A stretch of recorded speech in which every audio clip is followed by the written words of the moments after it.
Hi friends, ఈరోజు గురువారం fasting. So evening అయితే టిఫిన్ చేయాలి కాబట్టి వడాల కోసం అయితే ప్రిపేర్ చేసుకున్నాం. ఇప్పటికే మినపప్పు నానబెట్టి అయితే మిక్సీ చేసాము. సో మిక్సీ చేసిన తర్వాత అందులో పిండి కలిపాము. ఇందులో కరివేపాకు, ఉప్పు, అలాగే జీలకర్ర, ఇలా కావాల్సిన అన్ని ఇంగ్రీడియంట్స్ అయితే వేసాము. ఇప్పుడు ఆనియన్స్ కూడా ప్రిపేర్ చేస్తున్నాము. ఆనియన్స్ కూడా వేద్దాము.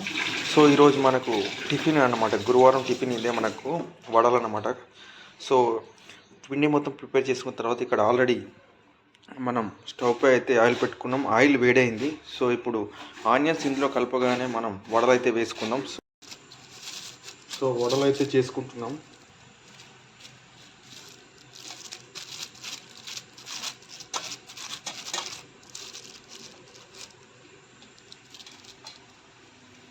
సో వడలు చేసుకున్నాం. ఇప్పుడు ఆయిల్లో వేసుకుందాం. అలానే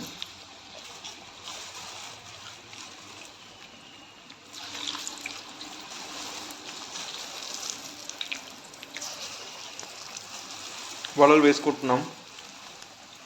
సో మంచి కాల్చుకుంటే బాగా టేస్టీగా వస్తాయి వడలు. సో మిరపిండి కాబట్టి కూడా ఇది మంచిది మన హెల్త్కి కూడా, కానీ రెగ్యులర్గా చేసుకోకూడదు. వీక్లీ వన్స్ అయితే ఓకే, ఎందుకంటే ఎక్కువ అంటే ఆయిల్ ఫుడ్ అవుతుంది.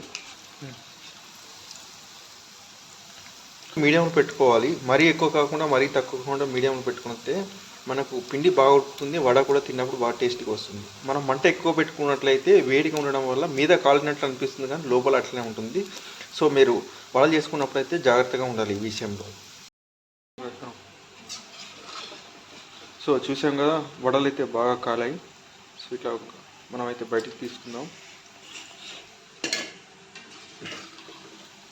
సమయానికి జలిగంట అయితే దొరకలేదు.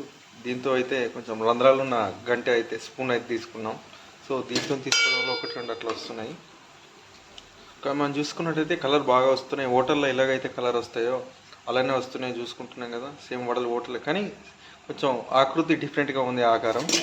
అయినప్పటికీ కూడా టేస్ట్ చేస్తే కూడా టేస్టీగా ఉన్నాయి. సో మీరు కూడా ట్రై చేయండి. గుమ్మగుమ్మలాడే వడలు అయితే రెడీ అయిపోయి చూసుకున్నాం కదా. మనకు పెద్ద సైజులో రానప్పటికీ కూడా చాలా టేస్టీగా ఉన్నాయి. సో మనం ఈ చట్నీ లేకుండా కూడా తినవచ్చు, ఎందుకంటే ఉప్పు కారం తగ్గట్టుగా వేసారు కాబట్టి మనం చట్నీ లేకుండా కూడా